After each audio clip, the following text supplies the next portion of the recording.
जैसे जे राजा बनते हैं, प्रदेश के राजा हो, गांव के राजा हो, विधायक हो, जनपद हो, जब वो पदभार सौंपते ना तो वहाँ अभिषेक होना चाहिए उसको दही और अक्षत से, और सभी समुद्रों का जल होना चाहिए। कोचरित गंगा जल से थोड़ा सा सिंचन करके दही और अक्षत लगाओ, अभिषेक करो। लेकिन ये प्रथा नहीं है, हिंदू संस्कृति में नहीं है ना, ये मैंने मानत नहीं है तो दशरथ के राम राज्य के समय में दशरथ बोले नहीं सब है, गुरु वशिष्ठ बोली कि सभी समुद्रों का जल होना चाहिए, सभी नदियों का जल होना चाहिए, और उसके द्वारा उनको अभिषेक किया जाता, माने नहलाया जाता। ऐसा ड्रेस से, यूनिफॉर्म से, है ना, कोई पंडित, हाँ, कोई साधु संत नहीं हो सकता। साधु संतों के लिए अंदर में उसका हृदय घी के समान होना चाहिए। संत हृदय नवनीत समाना, संत का हृदय घी की तरह, नवनीत की तरह, नवनीत माने मक्खन, है ना। भगवान कन्हैया अब बड़े बड़े राक्षस मल्ला मारी सब है बचपना से, है ना। पूतना, आघासुर, बकासुर, तृणावर्त, दुनियादारी, बड़े बड़े राक्षस खबर मारी से। तो हमर संत मन की थे, हमर व्याख्याकार मन की थे, भगवान कन्हैया माखन खावे, नवनीत माने मक्खन, माखन खावे, तेकर स्थिति वो बलिष्ठ रीस है, और ओकर स्थिति वो है सब राक्षस मारे हो। यानी नवनीत के बहुत बड़ी गुण है। संत हृदय नवनीत समाना, संतों का हृदय जो है नवनीत की तरह कोमल होना चाहिए, सुंदर होना चाहिए, चिकना होना चाहिए, पुष्टिदायक होना चाहिए। ऐसे संत का हृदय होता है। तो ऐसे लोगों का हमें सत्संग करना चाहिए। ऐसे लोगों के साथ सत्संग करके इन लोगों के साथ में इनकी सेवा भी करनी चाहिए। हमने जीवन में परोपकार नहीं किया है। परोपकार का अर्थ यह है कि आपने किसी का उपकार कर दिया, बदले में आपको कुछ नहीं चाहिए, तब आपका परोपकार सिद्ध है। अन्यथा हम लोग क्या करते हैं, वक्त पड़े तो आपको 100 रुपए दे देंगे, है ना, बीज भाटम हर तो पर्स गवा दी, उदय मेरे के तहन देखे पर्स नहीं मिला था। वह अब यह दुरुप जाना है तो के रुपए टिकट है, 30-35 रुपए जो भी है, अब उसको कर नहीं है ना।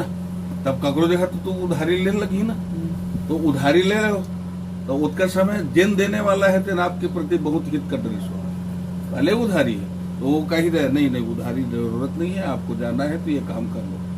आपने उनका हित किया, आपने उसका परोपकार किया, लेकिन उसके उपकार के बदले में आपके अंदर में कोई चाहना नहीं होनी चाहिए, कोई चाहत नहीं होना चाहिए, तब आपका उपकार सिद्ध है। अन्यथा आप अपकार भी कर सकते हैं, उपकार के बदले अपकार कर सकते हैं। इसलिए उपकार करो तो ध्यान में रहे कि बदले में हमको कुछ नहीं चाहिए। हनुमंत लाल जी महाराज ने राम जी की सेवा की है। हनुमंत लाल जी महाराज ने जब से राम जी के साथ रहा तब से लेकर के सीताहरण आदि तक की, है ना। लेकिन हनुमंत लाल जी महाराज ने राम जी से कुछ मांगा नहीं है बदले में। मैंने आपकी इतनी बड़ी सेवा की, आपको माँ जगदीनी सीता मिल गई, तो बदले में मुझे भी कुछ दे दो ना प्रभु। हनुमंत लाल जी नहीं मांगे, और नहीं मांगे तब राम जी स्वयं कहने लग जाते हैं, हनुमंत लाल जी आपने इतनी बड़ी सेवा की है और उसके बदले में अभी तक मांगा भी नहीं है, और जो सेवा किया है उसके बदले में मैं तुझे दे भी नहीं सकता, इसलिए प्रति उपकारकारों का तोरा सन्मुख हो ही न सकत मंजूरा। राम जी स्वयं कहते हैं हनुमंत लाल जी से कि आपने जो उपकार किया है उसके बदले में मैं तुम्हें क्या दूं, और मेरे पास वो संपत्ति भी नहीं है जो मैं तुम्हें दे सकूं। अरे अयोध्या के राजा के पास संपत्ति नहीं है, लेकिन नहीं, इसलिए कहा प्रति उपकार करो का तोरा सन्मुख हो न सकत मन। राम जी कहते तुम्हारे सामने खड़े होने में मुझे लज्जा लग रही है, लज्जा आ रही है। ये परोपकार है, इसको कहते हैं परोपकार। हनुमंत लाल जी महाराज ने परोपकार किया, बदले में कुछ नहीं चाहिए, उसको परोपकार कहते हैं।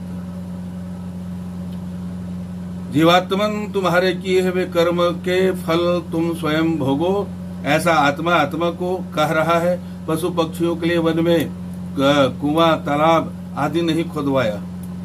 पहले के जमाने में धान कटाई हो गए तो झालर बनवाए, है ना, गर्मी के दिन आए तो झालर टांग दे, ओकर तीर में एक ठन पोरम पानी रख दे, हमर सियान बना।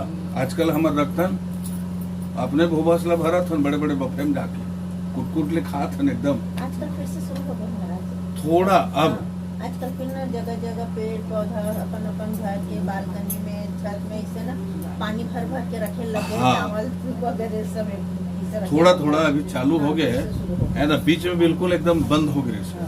तो वक्ता मन के प्रभाव पड़त गए, शास्त्र के सब सुनैया हुई ना, तो ये सब धीरे धीरे लागू हो गया। पशु पक्षियों की सेवा करना बहुत बड़ी चीज है ना, पक्षी को दाना देना, पक्षी को पानी पिलाना, तो अब शुरू हो गए। और हमारे देहात में वो कटौती हुआ थे, वो झालर बनाना कटौती हो गए। ककरो ककरो घर बनाते नहीं बनाए, बहुत घर नहीं बनाए, वो दिन जानकार है घर बना लेते। तो ये है दिवाली के समय है बाजार में अबड़ बिकते दिवाली के समय धान वो लक्ष्मी पूजा बनेगा, पूजा के उद्देश्य पूजा उद्देश्य अलग अलग है ना। वो पूजा करके टांग नहीं देते कि हम चीजें में नोच नोच के खा दे। वो है ना, लक्ष्मी पूजा करे पर मोर घर में अबड़ कर लक्ष्मी आएगी, धान ला खरीद। काबर कोठी में धान नहीं है, शहर में कोठी च नहीं है, शहर में धाने नहीं है, चावल ला खरीद के खा था, तो वो बदौलत वो है धान टांग देते। तो इस तरह से है। मैंने कभी कुआं नहीं खुदवाया, कभी तड़ाग नहीं खुदवाया। तालाब मने तड़ाग मने तालाब। और गौ ब्राह्मण की वृत्ति के लिए कुछ भी धन खर्च नहीं किया है।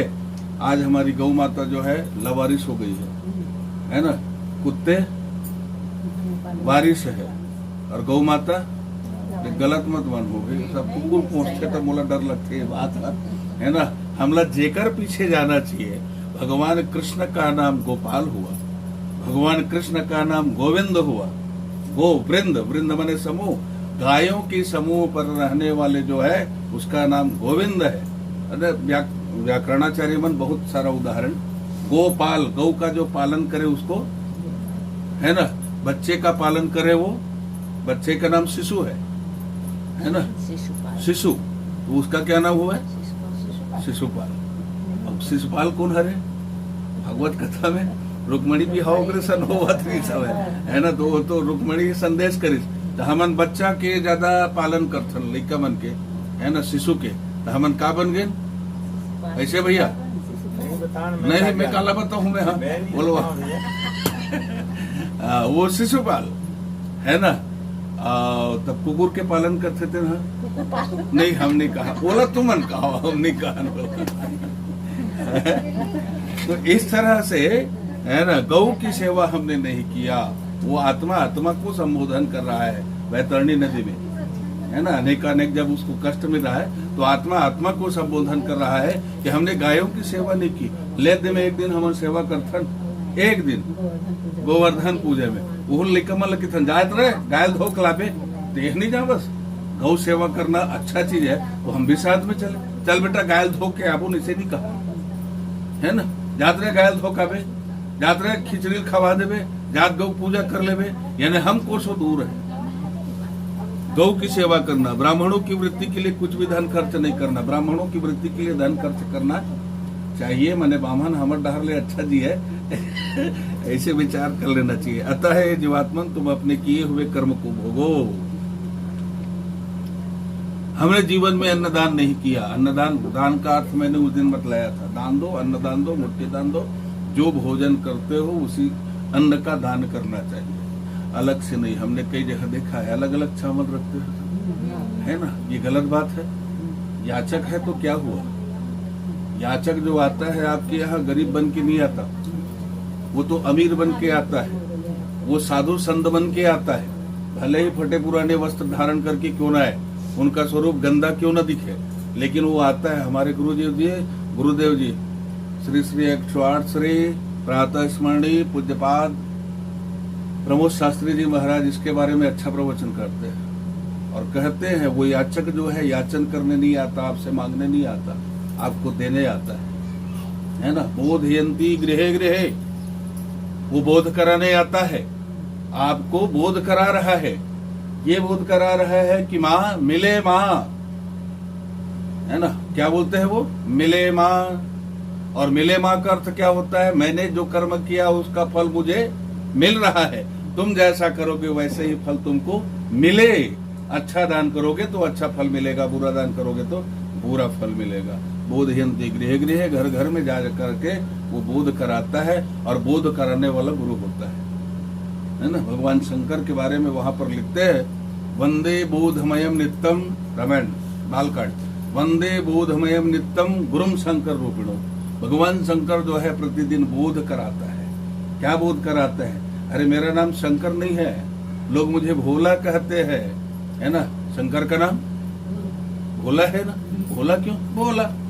चुपचाप रहो, अपना खाते पीते मस्त घूमते रहो, कोई किसी से लेना ना देना। यहाँ तक कि सती संग में बैठी है फिर भी उसको कोई लेना देना नहीं है। भोला बनकर रहना, सीधा साधा। बोधयंती गृह गृह। याचक जो है बोध कराता है, इसलिए जो बोध करावे, जो ज्ञान देवे, वो हमसे बड़े हुए कि छोटे हुए? बड़े हो गए ना। इसलिए हमने कभी अन्न दान नहीं किया। अन्न का दान करना चाहिए। एक दिन में एक गौ तृप्त हो उतना भी तृणदान हमने नहीं किया। गांव में रहते हैं, गाय की सेवा के लिए घास काट कर लाते हैं, पैरा लाते हैं, आदि आदि। शहर में रहते हैं, हमारे पास गौ माता नहीं है ना, तो कम से कम गौ माता को 2 रोटी खिलाते जाओ। एक आध दिन ऐसा अवसर लो कि अगर बाजार में घास मिले तो एक आध बोझा घास डाल दो गौ माता के लिए। गौ माता तृप्त हो जाए, इतना एक दिन कम से कम, साल में एक बार भी करोगे तो बहुत है। गौ माता का तृप्त हो, इतना वहां घास दान कर देना चाहिए। स्नान, संध्या, जप, होम, स्वाध्याय, देवार्चन, ये सब हम लोग स्नान भी करते हैं तो स्नान का कोई फल मिलता नहीं हमको। स्नान करने का भी समय होता है। स्नान करना है तो प्रातः कालीन सूर्योदय से पहले स्नान करो। ब्रह्म मुहूर्त में स्नान करना माने देव स्नान, है ना। सूर्योदय के बाद 1 घंटे तक स्नान करना मनुष्य स्नान, और उसके बाद जो स्नान करते 1 घंटे के बाद वो राक्षस स्नान है।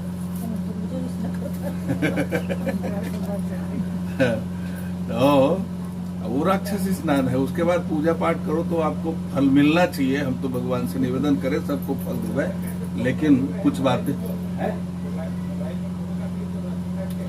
वेद शास्त्र का यथार्थ वचन नहीं माने। वेद शास्त्र जो वचन कहते हैं, वेद शास्त्र के द्वारा हमें जो ज्ञान मिलता है उसको हमने आज तक नहीं माना है। और वेद शास्त्र का वचन जो है क्या है? वचनामृत है। संसार में बहुत सारे अमृत मिलेंगे आपको। स्वर्ग से आया हुआ एक अमृत होता है, जिस अमृत को पीने से अमृत को प्राप्त हो जाता है, अमर हो जाता है, वो भी एक अमृत है। लेकिन उस अमृत को हमने तो पाया नहीं। प्रयास करते हैं शरद पूर्णिमा के समय खीर बना के वह छाने में छत में टांग देता हूँ। अमृत के बूंद गिर ही रहे, खाबो तो अमर हो जाबो, थोथनल अमर हो जाबे है। उसको वो कहाँ मिलने वाला है? और ये दुनिया मते कते घर हवे तो ककरो कहूँ भाग हो ही कोई नहीं सोई पता नहीं है। लेकिन उसी आस पर हम लोग आज बैठे हुए हैं और खीर बना कर रखते हैं, फिर उसको खाते हैं सवेरे। अब बहुत जन मना रात किन बनाते, रात किन खाते, धो मांझ के सो जाते। वस्तुतः वह खीर दूसरे दिन खाना चाहिए, शरद पूर्णिमा के दूसरे, कार्तिक लगते 3 दिन। तो ये अमृत है ना। शास्त्र के द्वारा जो वचन निकलता है इसको शास्त्र का वचनामृत कहते हैं, ठीक है ना। संतों के द्वारा जो वाणी से निकलती है, वचन से निकलती है, इसको भी वचनामृत कहते हैं। अत्यधिक किसी को भूख लगी है, भूख से वो तड़फ रहा है, आपने उसको थोड़ा सा भोजन दिया, उस भोजन से उनको तृप्ति मिल गई, है ना, उनको शांति मिल गई, उसके लिए वो क्या हुआ? भोजनामृत, है ना। आपने जो उसको भोजन दिया जिससे वो तृप्त हो गया, अब उनकी जीने की आशा खत्म हो गई थी, अब जी गया हो, तो उसके लिए क्या बन गया? भोजनामृत बन गया, ठीक है ना। भगवान को धो करके आप पीते हैं, क्या बना हो? चरणामृत। गाय के 5 तत्वों से दूध, दही, घी आदि मिला करके भगवान को स्नान कराते हैं, वो पंचामृत। गुरु जी की चरण को धोकर चरणामृत। बहुत जल्दी जल्दी अब साय हो गए, है ना। अब उत्तर आगे फटाफट। तो ये अमृत जो है अनेकानेक है, इन अमृतों को हमें ध्यान में रखना चाहिए। इसलिए आगे वो आत्मा कहने लग जाते हैं, पुराण की कथा श्रवण नहीं किया और पुराण बनाने वाले व्यास जी की भी पूजा नहीं की, न हमने पुराण की कथा सुनी। मन लगता ही नहीं कथा सुनने का, और जो जिसका मन कथा सुनने को नहीं लगता, क्यों? जन मन इसे है कि कथा सुन में नहीं करे हो, ओकर मन ही नहीं जाए कथा में, तो वो ये जन्म के कर्म नो है, वो पूरा जन्म के कर्म है, और पूरा जन्म के कर्म के अनुसार कथा से वो वंचित हो जाते। सुने की भी कभी इच्छा करते तो कोई न कोई होकर जीवन में व्यवधान आ जाते, है ना। पूरब जन्मते पापते हरि चर्चा न सुहाए। पूर्व जन्म में हमने इतना पाप किया कि इस जन्म में भगवान की कथा ही सुहाता नहीं है, ये पाप का फल है। और पुराण बनाने वाले भगवान व्यास जी का भी हमने ध्यान नहीं किया, पूजा नहीं किया, इसलिए हे जीवात्मन अपने किए हुए कर्म को भोगो। मैंने स्त्री जन्म धारण कर स्वामी का हित नहीं किया, अब स्त्रियों के लिए है ना। स्त्री जन्म धारण करके अपने पति अपने स्वामी का हित सदैव चाहत करें। पत्नी दो प्रकार की होती है, एक काम पत्नी होती है, दूसरा धर्म पत्नी होती है, और तीसरा पत्नी होती है। तीन प्रकार की पत्नी माने न वो ज्यादा टमक टिमिक नहीं है ना, न वो मतलब एकदम सीधी सादी, काम करना है, संग में रहना है, सबके साथ में रहते, बोला न धर्म मालूम है, न पाप मालूम है, न पुण्य मालूम है, वो एक साधारण सी है ना, जिसको मंद चाल की पत्नी कहा जाए। दूसरा पत्नी है काम पत्नी, वो रात दिन कामेच्छा की ओर दौड़ती है, अपने शारीरिक श्रृंगार की ओर दौड़ती है। अब आजकल तो हद हो गए, हवे अत्यधिक हद हो गए, हम का बताई उठिया में घला लाद लगते। ईमान से कहा तो यादे मतलब पूदक डरते हो गड़बड़ हो तैसे लगते कई घंटा का पूत गार्डन थे पूरा लाल लाल हो जाते। ये मैं ये निवेदन करूं, श्रृंगार करना चाहिए, है ना, लेकिन श्रृंगार का भी बहुत बड़ा महत्व है, ध्यान में रखना इस बात को है। बैंक के ग्रामीण बैंक में नंदकट्ठी के एक जन मैनेजर है, से बोला मैं जब भी जाते हो ना बैंक ना, तो बोला मैं देखा हूँ ना दहन पूतना सूरता हुआ मोला, ये साक्षात पूतना मैनेजर बन के यहाँ आगे है। कहा वो उम्र में तो करीब करीब रिटायर के समय रही होगा, लेकिन अतिक फतफत ले लाल लाल यादे में लगा का रहे, जनो मनो खून चूस के आए का है, बटबट ले काजर लगाए है, और जीन्स और टी शर्ट और लंबा वाले जूता, एक ठना थी ना लंबा वाले है ना, उसने जूता पहन के खड़दंग आए, और इतना टेस रेस होकर है, बरसाती जूता नहीं गा, और रेंगे ना तो नीचे में लकड़ी तीसे लगते खट खट बाजे हो, हिल वाले का है ना, नाल लगे रही घोड़ी की नाल लगे रही इसने लगते। बोला देखो ना तो साक्षात मोला मैंने सुरपड़ा का उतना की याद है। इतना श्रृंगार मत करो, श्रृंगार करने में कोई दोष नहीं है, 16 श्रृंगार नारियों को करना चाहिए, लेकिन श्रृंगार में भी भाव है, श्रृंगार में भी भेद है।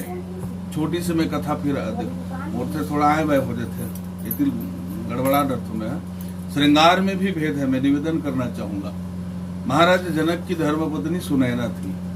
महाराज जनक राजा है ना, तो सुनैना क्या रही, राजरानी रही, और राजरानी है तो लाखों श्रृंगार, उनके लिए पैसों की कमी नहीं है। लेकिन नहीं, राजा जनक साधु के रूप में रहा करते थे। हमने सुना है, पुराणों में पढ़ा नहीं है, हमने ये सुना है कि महाराज जनक अपने हाथों से हल चलाया करते थे, और उसी हल से माँ जगदनी सीता प्रकट हुई है ना। अपने हाथों से हर काम कर लेते थे, कपड़ा भी सीना है तो अपने हाथों से कर लेते, माने भरोसेमंद नहीं रहना, स्वावलंबी बन के जीना, और सारी संपत्ति को परमात्मा का मानते थे, साधु के रूप में वो जिया करते थे। तो उनकी पत्नी सुनैना जो है वो भी साध्वी के रूप में, जब पति साधु है तो पत्नी को भी साध्वी रहना चाहिए, ये अनुकूला पत्नी है ये, है ना, साध्वी रहना चाहिए। लेकिन वो भी शादी थी। एक दिन की घटना घटी, जनकपुर की कुछ सिठानियां बैठने आई, तो सुनैना साध्वी थी बेचारी, सुनी हुई कथा है ना मैं जो बता रहा हूँ, और किंवदंती भी नहीं है। और जब बैठने आई तो वो साध्वी थी सुनैना, सबने श्रृंगार करके आई थी, बातचीत किए, जलपान आदि किए। उसके बाद सुनैना से कही सबके सब कि आप तो महारानी है, आप तो हमसे अच्छे श्रृंगार कर सकती हो, ये क्या साध्वी जीवन है, अरे जीवन है तो कुछ श्रृंगार करके कुछ खा पी के जियो, मस्त रह के जियो। बात उनको जज गई, सेठानियां चली गई अपने अपने घर।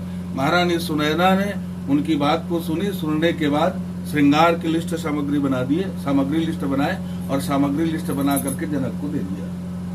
जनक ने मन में विचार किया, अभी तक साध्वी थी, इसको क्या माया घेर लिया। अब पत्नी है, लिस्ट दी है तो लाना पड़ेगा, है ना। ला लिए वो, और लाने के बाद रख दिए सुनैना के कमरा में। सुनैना जो है श्रृंगार कर लिया, और एक से एक श्रृंगार। याद है मेरे से झूलन वाले आजकल, याद है लंबा वाले आ गए, ऐसे बेला बाला ऐसे, और वो जानबूझ के उठाते, सोच नहीं उठाए वो ताकि ये हालत रहे ये वाले। तो सुनैना भी सुंदर तैयार हो गई, श्रृंगार में सज धज के। उसके बाद वो दर्पण के पास गई कि क्या दर्पण बोलते हैं उसको, ड्रेसिंग, है ना, ड्रेसिंग दर्पण। और ड्रेसिंग दर्पण में जाके ऐसे पट्टी मार मार के पिन लखोचा था। बोले इतना खर्चे 1000-1500 के लुगरा ले 4 घाव पिन ल मारते तो हम लुगरा चिरा देते। तो अंजुन न होके कि थे ले बसा हर 6 महीना में 1500 लुगरा लेना है। तो वो पिन मार मार के मढ़िया पहन तो डरी। और पहने के बाद दर्पण में जा करके देखा थे, देख के वो दर्पण में देखते देखते विचार करे थे, वास्तव में मैं साध्वी थी, मैं तो इतनी सुंदरी हूँ, और श्रृंगार में और सुंदरी बन गई मैं। देखो कितनी सुंदरी हूँ मैं। ठीक कहा सेठानियों ने, मुझे श्रृंगार करके रहना चाहिए, मैं महारानी हूँ। अगर इसी तरह से सज धज के मैं बाहर जाऊं तो बाहर के लोग मुझे देखेंगे, लोग कहेंगे ये महारानी है। बाहर के लोग मुझे देखेंगे। अब ये बात 2-3 बार जब मन में आए, बाहर को देखेंगे, बाहर के लोग मुझे देखेंगे, इसका मतलब ये श्रृंगार किसके लिए है? ये श्रृंगार तो दूसरों के लिए हो गया। मेरे पति के मन में है कि नहीं है अभी तक मैंने पूछी नहीं। मैंने लिस्ट दी और वो ला करके रख दी, मैं श्रृंगार कर ली। मेरे पति के मन में है कि नहीं है मुझे पूछना चाहिए था। और मैं जो श्रृंगार करी हूँ ये बाहरी वालों के लिए है, तो नहीं, ये श्रृंगार मेरे लिए ठीक नहीं है। मैं किनको दिखाने के लिए जाऊंगी?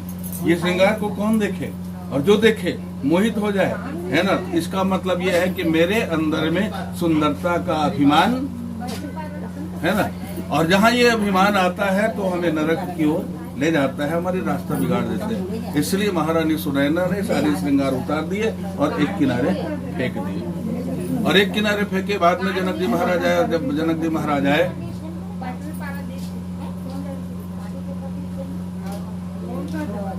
बाद में जनक जी महाराज जब आए तो वो श्रृंगार की सामग्री इधर उधर पड़े हुए थे। जनक ने पूछा, सुनैना ये बिखरा के क्यों रखे हो? महंगे महंगे सामान, बाजार में उच्च कोटि के सामान मैंने लाया, ये बिखरा के क्यों रखे हो? बोले महाराज ये श्रृंगार मेरे लिए अच्छा नहीं है। बोले क्यों? बोले ये श्रृंगार मेरे मन में अभिमान को पैदा कर रहा है, और जो श्रृंगार मन की अभिमान को बढ़ा देवे वो श्रृंगार नहीं है। दूसरी बात महाराज, श्रृंगार तो केवल पति के लिए होना चाहिए, है ना। जो हम श्रृंगार करते हैं ये किसके लिए? पति के लिए। पति अगर उस श्रृंगार से प्रसन्न है तो श्रृंगार करने में कोई दोष नहीं है। जहाँ भले चाहे पति ये बाल ऐसे कटवा के हेमिला हिप्पी करवा ऐसे ही से करवा ले, पति अगर प्रसन्न है तो श्रृंगार में कोई दोष नहीं है। और हम जो श्रृंगार कर रहे हैं ये श्रृंगार से हम दूसरों को लुभाने के लिए कर रहे हैं, काम इच्छा जागृत करने के लिए अगर श्रृंगार करते हैं तो श्रृंगार कभी नहीं करना चाहिए।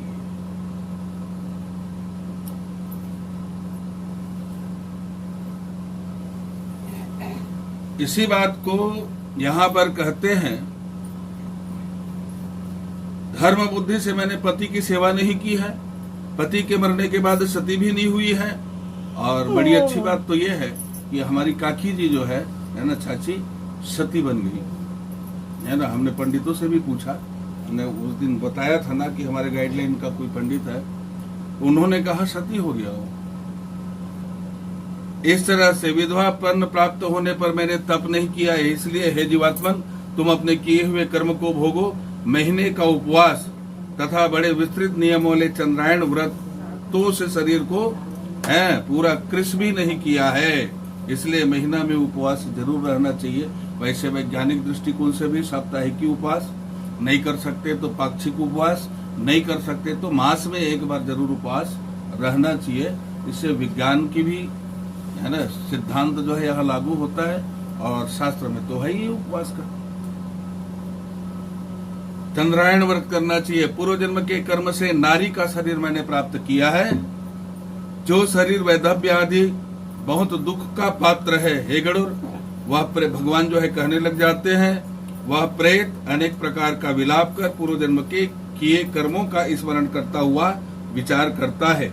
अब मनुष्य देह कैसे प्राप्त हो, यह विचारता हुआ प्रेत आगे चला जाता है। 17 दिन तक प्रेत अकेला वायु वेग से जाता है। तदंतर 18वें दिन, हे गरुड़, वह प्रेत अत्यंत रमणीय सौम्यपुर को जाता है और सौम्यपुर में उसमें प्रेतों के बहुत से गण रहते हैं। वह पुष्प भद्रा नदी के किनारे है। वहाँ नेगद्रुड नामक अत्यंत सुंदर दिखाई देने वाला वृक्ष है।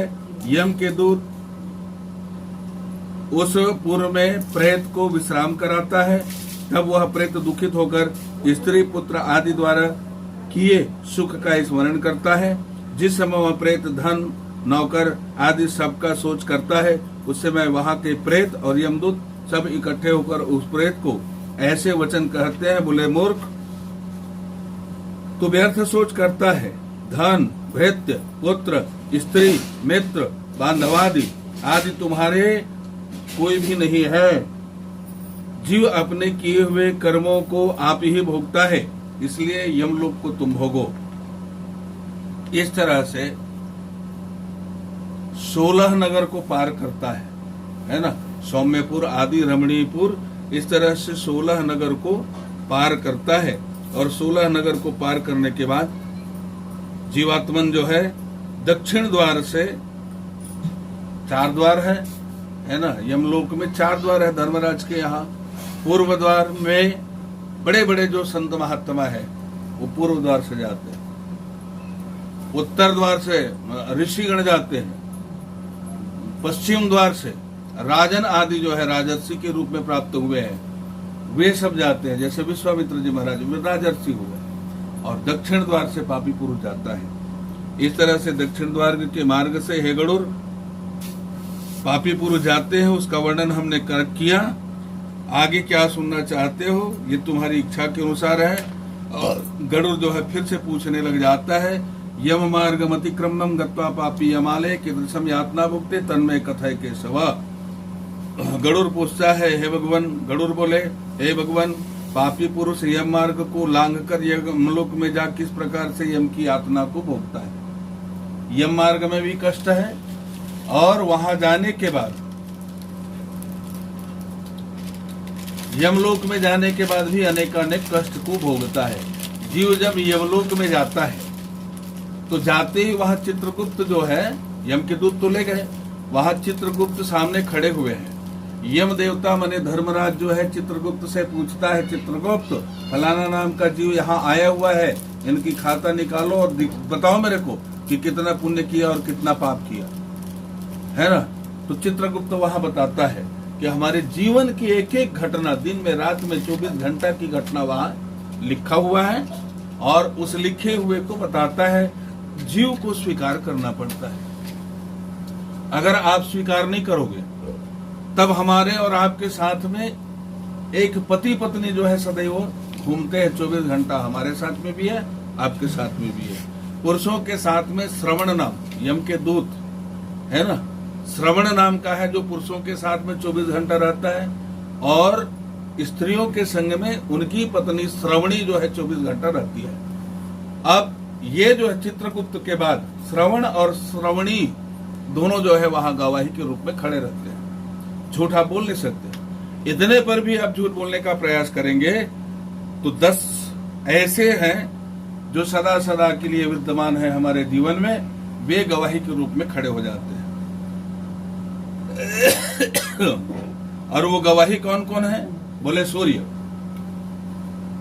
शास्त्रीय पद्धति में सूर्य का उदय और अस्त होता है।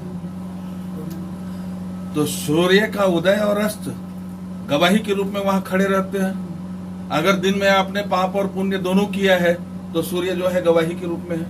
पाप भी किए तब भी और पुण्य किए तब भी। और हम तो निवेदन किए ना कि हम जो पुण्य करते हैं उसका बखान तो करते हैं, पाप करते हैं उसको बखान नहीं करते। लेकिन सूर्य वह वहां जा करके बता सकता है। दूसरी गवाही के रूप में है चंद्रमा। ये रात्रिकालीन की घटना है ना। रात में चोरी करोगे, रात में पाप करोगे, रात में पुण्य करोगे, वहां गवाही के रूप में है। तीसरा है अनिल, चौथा है अनल, अग्नि, है ना, और वायु। अग्नि भी है हमारे शरीर के अंतर्गत, सूर्य भी है, सूर्य माने प्रकाश, सूर्य माने तेज, हमारे शरीर के अंतर्गत तेज है, ठीक है ना। चंद्रमा भी है, चंद्रमा माने मन, है ना, मन है गवाही के रूप में। मन के द्वारा ही तो पाप और पुण्य किया जाता है ना, तो ये मन है। हवा है, श्वास है, हवा है तो हम जीवित है, हवा न रहे तो हम, ठीक है ना। अग्नि है, अग्नि हमारे शरीर के अंतर्गत है, अग्नि तत्व है, इसलिए हमारे शरीर में ताप रहता है 99 डिग्री, है ना। एकर से बढ़ जाते बुखार आ जाते, तो ताप भी है हमारे अंदर में। दूसरा एक अग्नि और है जिसको कहते हैं जठराग्नि। हम जो भोजन करते हैं उसको पचाने वाला वो अग्नि है जिसका नाम जठराग्नि है।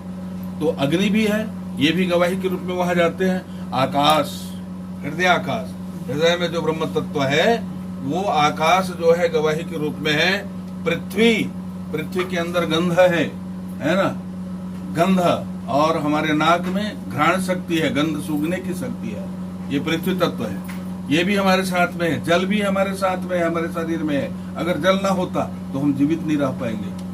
जल के कमी होते तो ग्लूकोज के चढ़ागा। अंतरात्मा, मन, दिन रात्रि दोनों, संध्या, धर्म, ये मनुष्य मात्र के चरित्र को जानते हैं और ये सब वहां गवाही रहते हैं। धर्मराज, चित्रगुप्त, श्रवण, भास्कर आदि सब संसार के प्राणियों के देह को स्थित पाप और पुण्य की भली भांति जानता है।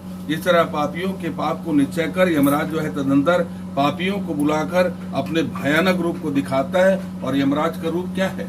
विशाल का काला काला पर्वत के समान उसका शरीर, बड़े बड़े सींग वाले भैंस पर बैठा हुआ है ना। भयंकर शरीर है यमराज का, देखते ही डर लगता है। बड़ी बड़ी आंखें हैं, विशाल का शरीर है, काले काले काजल की पर्वत की तरह दिखने वाला है। प्रलय काल की तरह मेघ जैसे बादल गरजता है ना, गड़गड़, वैसे प्रलय काल की तरह वह शब्द करता है, उच्च स्वर में बोलता है। बिजली की प्रभा के समान प्रकाशमान शस्त्रधारी 32 भुजा वाले यमराज जी हैं। 3 योजन विस्तार वाला उनका शरीर है। 3 योजन माने 12 कोस उसका शरीर है, 12 कोस लंबा है, इतना लंबा चौड़ा उनका शरीर है।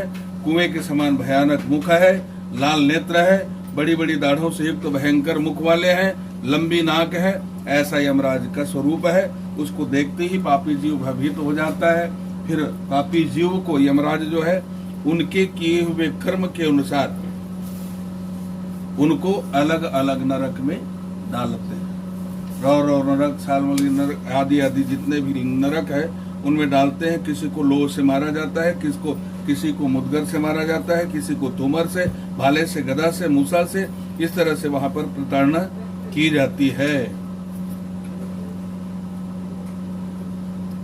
और वहां पर फिर कहते हैं, वो ये भी कहते हैं कि अरे जीवन में तूने कभी मंत्रों का जाप नहीं किया है, यम की यातना जिस तरह जपाती नहीं की है, मंत्रों का जाप करना चाहिए। गृहस्थ धर्म में रहते हुए कोई तीर्थ नहीं किया है, न देवता की पूजा की है, अहंकार को भी कभी तूने त्यागा नहीं है, संत पुरुषों की सेवा नहीं किया है, इसलिए तुम फल को भोगो। इस तरह से बहुत से बातें उनको बताते बताते उनको अनेक नरक पर डाल देते हैं। मुख्यतः 4 लाख माने भगवान ने कहा हे गरुड़ 84 लाख नरक बतलाया गया है ना, 84 लाख आकर 4,84,000। तो 84 लाख नरक में 21 नरक प्रधान है। उस नरकों का नाम सुनने से ही पुण्य का फल मिलता है। इसलिए नरक कौन कौन से हैं सुनिएगा।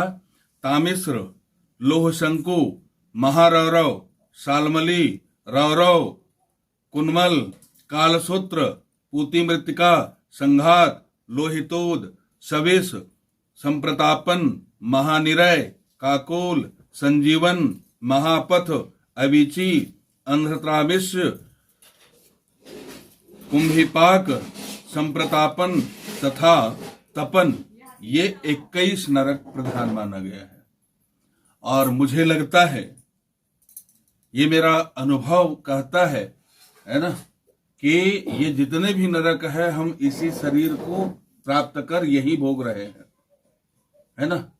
84 लाख या 84 योनि कहो, यहां पर बतलाया गया है कि कितने नरक बतलाया गया यहाँ पर, 84 लाख नरक, है ना। लाख को छोड़ दो तो बाकी कितना बच गया, 84, है ना।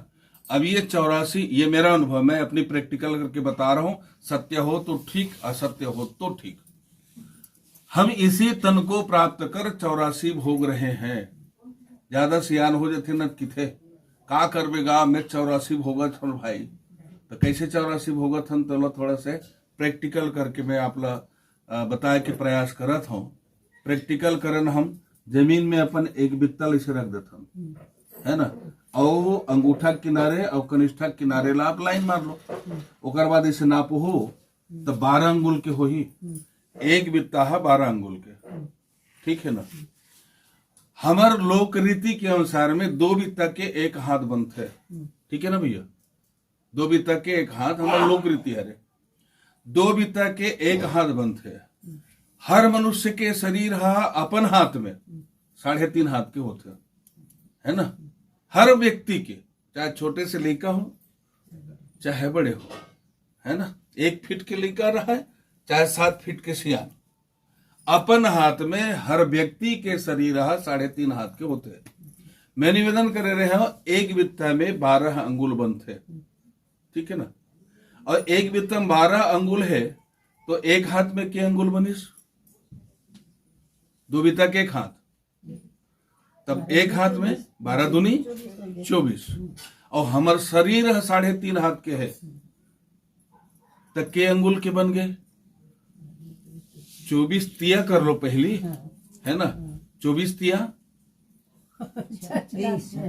अरे 25 तिया 75 होते, है ना। 3 कम कर दो 72 हो गए, तो 24 तिया 72, ठीक है ना। एक हाथ माने एक बित्ता बचे है, 3 हाथ के हो गए ना, एक बित्ता बचे है, एक बित्ता में के अंगुल 72 और 12 84, 72 और 12 84। अपन हाथ में ये शरीर अपन अंगुल में 84 अंगुल के है, ठीक है ना। तो यही शरीर वही 84 लाख की दो, वही 84 नरक की दो, 84 भोगना की दो, कुछ भी भोगो, ये मानव तन में ही हम सब 84 को भोग रहे हैं। कभी कुकुर बन जाथन, दूसर के धन टुकुर टुकुर देखा था, दूसर के खाए के टुकुर टुकुर देखा था, मन की लालसा है। कभी बिलई बन जाथन, कभी मुसवा बन जाथन, कभी सर्प बन जाथन। उदाहरण के लिए एक ठन उदाहरण दे देता हूं आपला, ज्यादा सबके विस्तार नहीं। सर्प के 2 ठन विशेषता, या दुर्गुण कहो चाहे सगुण कहो, सर्प के, है ना। सर्प कभी सीधा ऐसे नहीं चला, जब भी चलते तो टेढ़ा मेढ़ा तिरछी चाल, है ना। सीधी चाल उसके पास नहीं है। एक यानी सर्प की चलना माने टेढ़ा मेढ़ा है, सीधी चाल नहीं है। दूसरा, सर्प के मुंह में क्या रहता है, जहर, बिल्कुल सत्य है। सर्प के मुंह में जहर रहता है। जरा विचार कर लेना कि हम सर्प की तरह जीवन जीते हैं कि नहीं जीते हैं। हम भी ऊपर से कुछ और अंदर से कुछ है कि नहीं। तो टेढ़ी मेढ़ी चाल है हमारी, ऊपर से कुछ और बोल रहे हैं, अंदर से कुछ और बोल रहे हैं, ऊपर से कुछ और कर रहे हैं, अंदर से कुछ, ठीक है ना। तो टेढ़ी मेढ़ी चाल हुई, यानी सर्प की चाल है। और सर्प के मुख में जहर है, हमारे मुख में क्या है, वाणी। और ये वाणी से कभी कभी हम मीठे शब्द का प्रयोग करते हैं, तो कभी कभी कड़वाहट भी रहती है। और जो कड़वाहट है वो क्या है, वही जहर है ना। तो आपके मुंह में क्या हुआ, और आपका चाल टेढ़ा सर्प की तरह, तो आप क्या बन गए, बोलो ना। देखो भैया, डसना नहीं है मेरे को, है ना। हम सर्प की चाल चलने वाले, यानी सर्प योनि को भी हम भोग रहे हैं इसी योनि में। कभी शेर जो है दहाड़ता है, वैसे हम दहाड़ना शुरू कर देते हैं, है ना। अरे तोर समय का कमी हो रहे, तुलत भून दो रे का समझते है रे, ये क्या है? बहुत भूंजावे दुनिया में, यहाँ सब लोग भूंजाना छे, आज नहीं तो कल, आज मेरी बारी, कल आपकी बारी, बारी बारी सबकी बारी, आरी पारी सबकी बारी, है ना। ये अहंकार जो है हमारे अंदर में बसा हुआ है। और ये अहंकार करने वाले कौन है? मनुष्य है। शेर की तरह दहाड़ना, है ना, बंदर की तरह छलांग लगाना, ये सब हमारे अंदर की वृत्तियां हैं, है ना। इस डाली से उस डाली, उस डाली से उस डाली, जैसे बंदर छलांग लगाते वैसे हम लोग भी छलांग लगाते। इसका मतलब मैं ये निवेदन कर रहा हूं, इस कथा के बीच में जो हमें भाव मिलता है, यानी ये शरीर के अंदर ही हम 84 भोग भोगते हैं। उधर नरक में कहाँ जाएंगे वो जब की बात तब की बात है, लेकिन इसी नरक, इसी संसार में हम नारकी व्यक्ति होकर के जीवन जी रहे हैं। इस तरह से भगवान जो है उनको सुंदर सुनाते हैं। आगे वर्णन करते हैं इस कथा के माध्यम से। फिर जी गरुड़ जी जो है पूछने लगे जाते हैं, हे गरुड़, एन एन च पापेन यत् चिन्हम प्रजायते याम्याम योनि च गच्छन्ति तन्मे कथाए केशवा। इसको जरा ध्यान से सुनना है, मैं पढ़ूं, बहुत लंबा चौड़ा है ना, और थोड़ा से ध्यान से भी सुनना है। गरुड़ जी बोले, हे भगवान, जिन जिन पापों से जो जो चिन्ह होता है, चाहे इस जन्म का हो चाहे पूर्व जन्म का, दोनों का ध्यान में रखना है। पूर्व जन्म में हमने पाप किया है के आधार पर, इस जन्म में हमने पाप किया है के आधार पर, है ना। गरुड़ जी पूछते हैं कि जिन जिन पापों से जो जो चिन्ह होते हैं और उनके कारण जिन जिन योनियों में जाते हैं, वह मुझसे कहिए। भगवान कहते हैं, हे गरुड़, नरक से आए हुए प्राणी जिन पापों से जिन योनियों में जाते हैं और जिस पाप से जैसा चिन्ह होता है, वह मैं तुमसे कहता हूं। मैंने उस दिन निवेदन किया था, ये संसार में स्वर्ग से आने वाले और नरक से आने वाले नहीं, यहां नहीं कहा था, है ना। यहां या तो स्वर्ग से आते हैं या नरक से आते हैं। आगे वर्णन मिलेगा। नरक से जो आया हुआ प्राणी है बड़ा बड़ा चंडाली होता है, चंडाल वृत्ति वाला, है ना, उसके अंदर में दया धर्म नहीं होता। और स्वर्ग से आया हुआ व्यक्ति जो होता है बड़ा सीधा साधा होता है, जिन हमन किथन निचट गौ हरेगा, एकदम देवता है, देव है, देव देव, सीधा साधा है, वो स्वर्ग से आया। और जिन चांडाल वृत्ति वाला है नरक है। भगवान कहते हैं, गरुड़ मिंजरा है बोलते मिला है। हे गरुड़, नरक से आए हुए प्राणी जिन पापों से हैं, तो भगवान बोलते हैं, अब सुनते जाइएगा। ब्रह्म हत्या करने वाला 6 रोगी, ब्राह्मणों को जो मारे, है ना, ब्रह्म हत्या करने वाला 6 रोगी। 6 रोग मतलब टीबी वगैरह, बिल्कुल। गो हत्या करने वाला मूर्ख और कुबड़ा, कन्या की हत्या करने वाला कोढ़ी, इनको चंडाल योनियों में जानो। भगवान कहते हैं, हे गरुड़, स्त्री का घात करने वाला या गर्भपात करने वाला भिल्ल रोगी होता है। अयोग्य का गमन करने से नपुंसक होता है। गुरु पत्नी सेवन से चर्म रोगी। मांस खाने वाले लाल अंग के होते हैं। मदिरा पीने वाले के काले दांत। जिह्वा के स्वाद से अभक्ष को भोजन करने वाला ब्राह्मण जलोदरी होता है। ये हमर मन के आगे ब्राह्मण के, है ना, यानी पुराण जन है ना, कोनो नहीं छोड़े, आरक्षण नहीं देने वाला है, सब लड़ लेके चलना है। भले आज हमारे भारतीय संविधान में आरक्षण चलत हवे, है ना, और अब लाइव चलत हवे, तो ज्यादा कुछ बोलना भी ठीक नहीं, लेकिन आरक्षण जो है ना अच्छी बात नहीं है। हमारे ब्राह्मण समाज के, अभी उत्तर भारत के ब्राह्मण समाज के प्रमुख देवकीनंदन ठाकुर जी बने हैं, उसका कथन ये है, गवर्नमेंट से वो बार बार बोल रहे हैं, आरक्षण किसी को नहीं मिलना चाहिए और योग्य जो है उनको ही नौकरी में दिया जाए, चाहे जाति किसी का रहे, कोई जाति का हो, जो योग्य है उनको दो, तो हमारी भारत आगे और बढ़ेंगे, है ना। और जिसकी प्रतिशत 45, 40, 50 है वो नौकरी में चला गया, और जिसकी प्रतिशत 90, 95 है वो घर में काम कर रहा है, तो हमारी भारत देश कैसे आगे बढ़ेगा। तो थोड़ा सा वहां पर ब्राह्मणों के जो प्रमुख है वो यही कह रहे हैं कि जिनकी जैसी योग्यता है के आधार पर उनको लिया जाए, आरक्षण बंद करो, ऐसा है। तो यहां ब्राह्मण के लिए भी शास्त्र ब्राह्मण को छोड़ता नहीं है, हालांकि ब्राह्मण जो है शास्त्र की बात को समाज तक पहुंचा रहा है, लेकिन ब्राह्मण को भी छोड़ेगा नहीं। और ब्राह्मण लोग को आरक्षण मिल गया शास्त्र के द्वारा, तब ब्राह्मण मन ज्यादा उपद्रवी हो जाते। ब्राह्मण कार्य से ब्राह्मण और वेद शास्त्र के थे ब्राह्मणों को नहीं मारना चाहिए, तो राम जी मारिस कि नहीं मारिस? मार दिस ना। और राम जी क्षत्रिय और रावण ब्राह्मण है, फिर भी उसको मार दिया। क्यों मारा? आतिताई।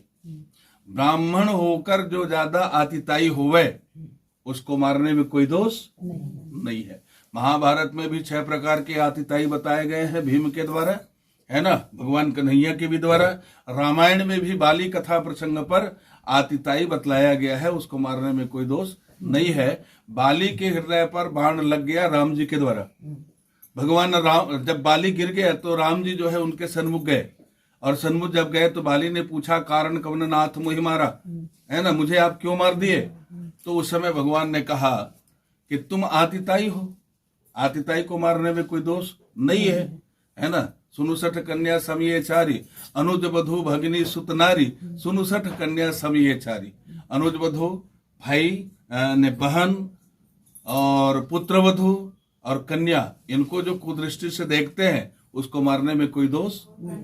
तो आतिताई अगर है तो कोई भी ब्राह्मण को मारने में कोई दोष नहीं है। और मैं डायरेक्ट बोला था ना, चलो तब हो, छिपे वाले बात नहीं है। तो ब्राह्मण होकर के अभक्ष का भक्षण करने वाला ब्राह्मण जलोदरी रोग से ग्रसित हो जाता है। अभक्ष और भक्ष 3 प्रकार का भोजन बनता है, एक सात्विक, दूसरा राजसिक और तीसरा तामसिक। सात्विक माने फलाहारी, राजसिक माने हम जो अन्न आदि खाते हैं, दाल भात चटनी आदि आदि, ये राजसिक है। जितना हम ज्यादा से ज्यादा, है ना, ये मिठाई आदि आदि, ये सब राजसिक भोजन है। और तामसिक भोजन माने, अब समझ गए ना, लहसुन प्याज है, मांस आदि है, ये है तामसी भोजन। और तामसी भोजन करना नहीं चाहिए। जो तामसी भोजन करते हैं, जो खाने के योग्य नहीं है, उसको भी अगर भक्षण कर लेता है ब्राह्मण जो है, तो जलोदरी रोग से पीड़ित हो जाता है। जलोदरी रोग माने पेट में जल भर जाना, वो खाली नहीं हुए वही मर जाते ब्राह्मण मना। 3 केस अभी हुए है हमारे में।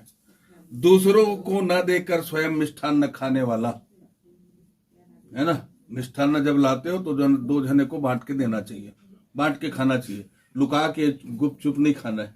भागवत कथा सुने बर जाबे ना तो कई जन मन चैनल धरे रहते दिन फूफू, है ना, हाँ मस्त ऐसे और बड़ा स्टाइल दे दे है तुम अल्लाह। तो पुरातन हमारे संस्कृति वाले मन है, मुंह लढ़ा के रहना है। और ज्यादा भूख लगते ना तो अपन चैनल ऐसे रखे रही, ऐसे मुंह लढ़ा के टुपुक ले डाल दियो, पगुरावत है अपन धीरे धीरे, है ना। पानी कांजी की व्यवस्था नहीं थे, प्यास लग गए उठ के जाके पानी पी लिस्टन न हो गए। अब आजकल बाटल हो गए, देहात मन में बाटल नहीं रखा है, करसी वर्सी में रख देते हैं।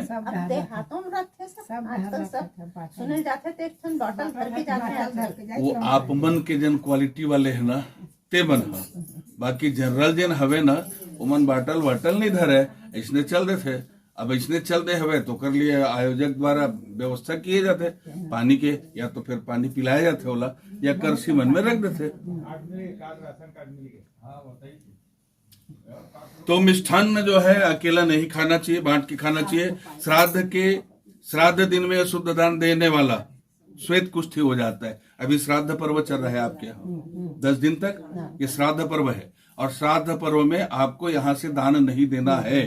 जो दान देंगे उनको श्वेत कुष्ठी हो जाएगी। श्वेत कुष्ठी माने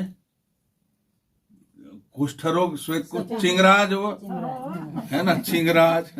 अभिमान से गुरु का अपमान करने वाला, है ना। गुरु तो आप बना लिए, इसलिए गुरु बनाओ तो सोच समझ के बनाना। पानी पिए जान के गुरु बनाए, जान के ऐसे का मैं नहीं कहा वैसना, मैं नहीं कहा मैं वैसना, मैं ये कहता हूँ तुमन कहा था ना, पानी पिए छान के, है ना। वो नालिक पानी है हमारे घर की पिछोत में चला था वह, वो नालिक पानी में छान के दूहो तुम्हारे सामने में 100 घाव छान हो, जे घाव छाने को होते घाव ले, और वो छान के दूहो ते लपीटर हो नहीं पिया। तो पानी पिए छान के, मैं छान के दूहो तो काबर नहीं पे हो। है ना। तो हाँ, तो उल्टा है, पानी पिए जान के और गुरु बनाए छान के। अब गुरु कैसे छानवे? गुरु के अंदर में कितना दोष है, कितना गुण है, उसको पहले आप समझ लीजिए, तब गुरु बनाइए। और गुरु बना ही लिए, बिना जाने गुरु बना लिए, दोष और गुण दोनों को नहीं देखे, गुरु बना लिए, अच्छी बात है। और गुरु बनाने के बाद फिर दोष देखना बंद कर दो, दोष देखना बंद कर दो। क्योंकि ये संसार में भैया सब हम मनुष्य तन पाप प्राप्त किए हैं और सब अन्न खा रहे हैं। अन्न का, अन्न रूपी एक जो जहर होता है ना, अन्न के नशा, वो सबको लगता है। और ब्रह्मा जी जो है क्या किए हैं? जड़ चेतन गुण दोषमय विश्व किन्ह करतार, संत हंस गुण गह ही पय परिहरिवारी विकार। गुण और दोष ये दोनों को मिलाकर ब्रह्मा जी संसार में दे दिए। जैसे तुम पिसान में पानी डालते और पिसान में पानी डाले के बाद बोला सान डरे हो। अब साने के बाद मैं कहा था बहनी, वो साने पर तो सान डरे हो, अवते का नाटक जरूरत नहीं है अब लोई के, है ना। तो आधा लोई, आधा ल निकाल दे आटा ला और मग पानी घला निकाल के सुखो दे, हो जाही। नहीं हो सके ना, सना गे तेन, चाहे 1 गिलास पानी हो 2 गिलास हो, वो मग बूंद भर नहीं निकाल सका। वैसे ही ब्रह्मा जो है गुण और दोष दोनों को मिलाकर संसार में डाल दिए हैं। दूध के अंदर पानी मिला दो तो पानी निकलने वाला, गर्म करोगे तो वाष्पीकरण हो सकता है, लेकिन अलग से पानी निकालो तो मुश्किल है। वैसे ही गुरु बनाते हो तो गुरु सोच समझ कर बनाना, और बना ही लिए तो उनकी दोष को कभी जीवन में मत देखना है। कई जन मन गुरु बना लिए, गुरु बनाने के बाद हम तो कर ले जाता जानथन का, ये अभिमान हो गया। और जहां अभिमान हुआ तो यहाँ गरुड़ पुराण में लिखते हैं कि अपमान करने वाला जो होता है, गुरु का अपमान जो करता है, उसको मिर्गी रोग होता है।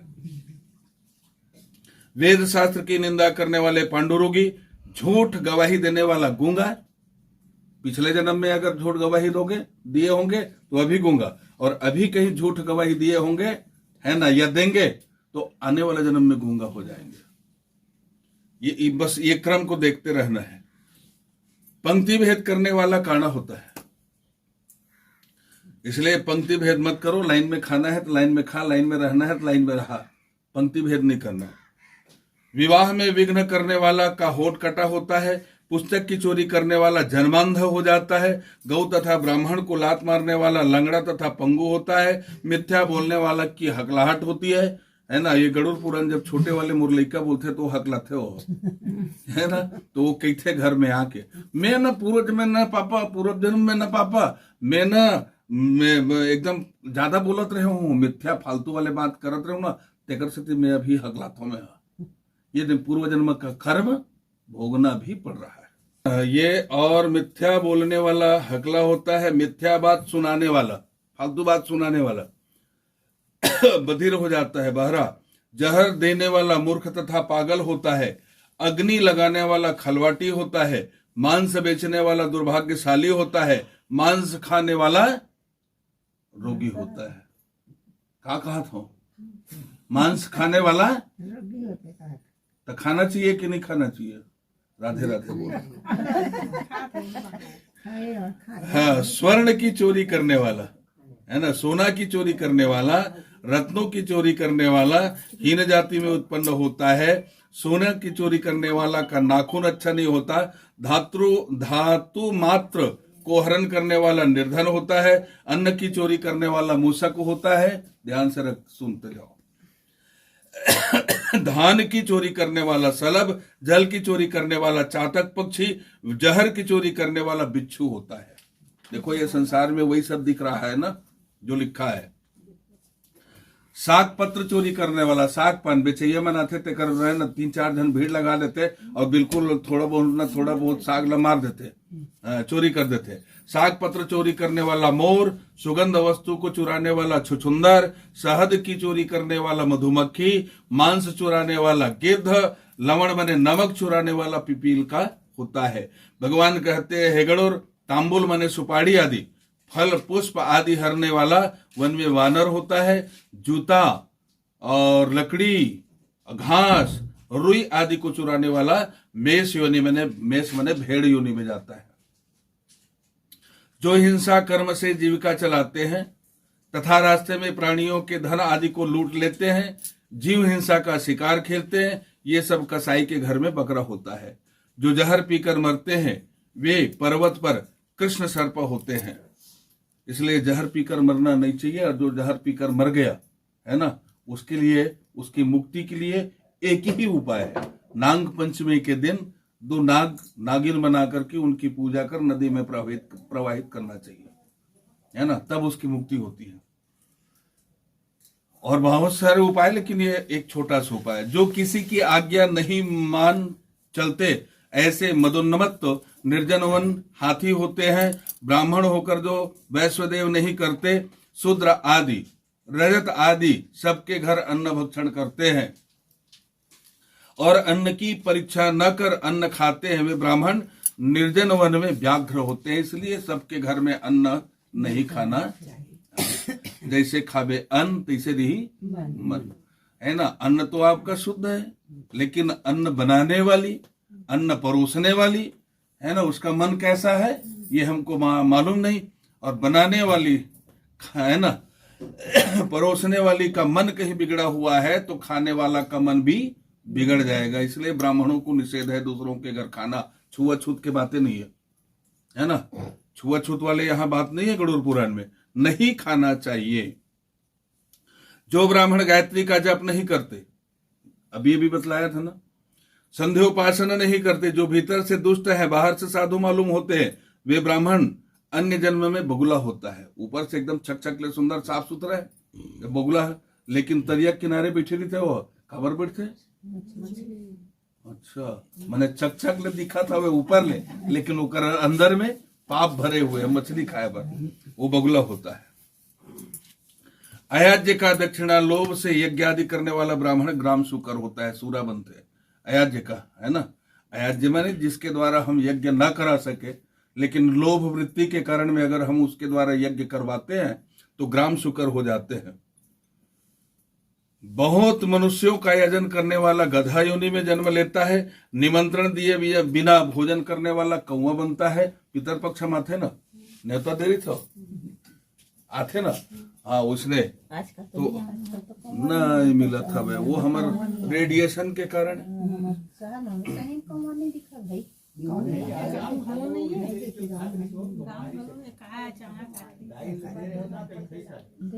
वो देख इसके थे, हाँ हाँ।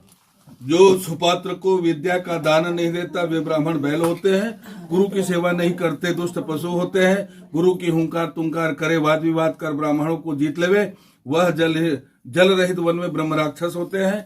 जो पहले ब्राह्मण को वचन दे अंत में दान नहीं देते वे सियार होते हैं। और सत्पुरुषों की सत्कार न करने वाला फेतकार होता है, अर्थात जिसके मुख से अग्नि निकले। मित्रद्रोही पर्वत पर गिद्ध होता है। क्रय विक्रय में कपट करने वाला उल्लू होता है। वर्णाश्रम की निंदा करने वाला वन में कबूतर होता है। आशा का छेदन, स्नेह का छेदन, द्वेष विचार कर स्त्री का त्याग करने वाले बहुत काल तक चक्रवाक पक्षी होता है।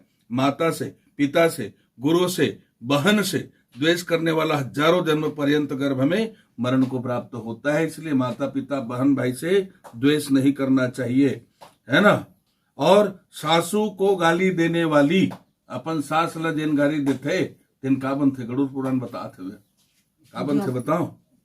सासू को गाली देने वाली, नित्य कलह करने वाली, ये है जल में जोंक बनते, जोंक, ठीक है। तो जिन सासुर गाली देते तीन मन जोंक जरूर बनी, है ना। स्वामी को कटु वचन कहने वाली, ये का बंध है, मूड के जुआ बंध है। ये लिखा है ना, एक से तीना स्वामी लना स्वामी। जो स्त्री अपने पति को छोड़कर परपुरुष का सेवन करती वह चमगादड़ी, छिपकिल्ली या 2 मुख वाली सर्पणी होती है। जो अपने गोत्र से घात करे और अपने सगोत्र स्त्री का सेवन करे तो वह लकड़बग्घा और शाही का जन्म पा करके रिक्ष योनि में उत्पन्न होता है। तापस की स्त्री से गमन करने वाला मारवाड़ देश में भूत होता है। जिसकी युवा अवस्था नहीं हुई है उसके साथ गमन करने वाला वन में अजगर होता है। गुरु पत्नी से गमन करने वाला गिरगिट होता है। राज की स्त्री से सेवन करने वाले ऊंट होता है। पत्नी पति का सेवन करने वाले गधा होता है। गुदा काम सेवी सुअर होता है। शुद्रा सेवी बैल तथा महाकामी प्रायः अगले जन्म में अश्व होता है। मृतक के अशौच में एकादशाह तक भोजन करने वाला कुत्ता होता है। देवद्रव्य भोक्ता देवलक ब्राह्मण को ककुट माने मुर्गे की योनि प्राप्त होती है। धन के लिए देवता की पूजा करने वाला ब्राह्मण देवलक होता है और वह देव पितृ कार्यों में अयोग्य हो जाता है। सोना की चोरी करने वाला कृमि कीट पतंग होता है। गुरु पत्नी के गमन करने वाला तृण गुल्म लता आदि के रूप में जन्म धारण करते हैं। पर स्त्री को चुराने वाला, किसी की धरोहर को हर लेने वाला, ब्राह्मण का दर हरने वाला, नरक में दुख भोगने के पश्चात ब्रह्म राक्षस होता है। इस तरह से भगवान जो है गरुड़ को अनेकानेक बातें बता रहे हैं।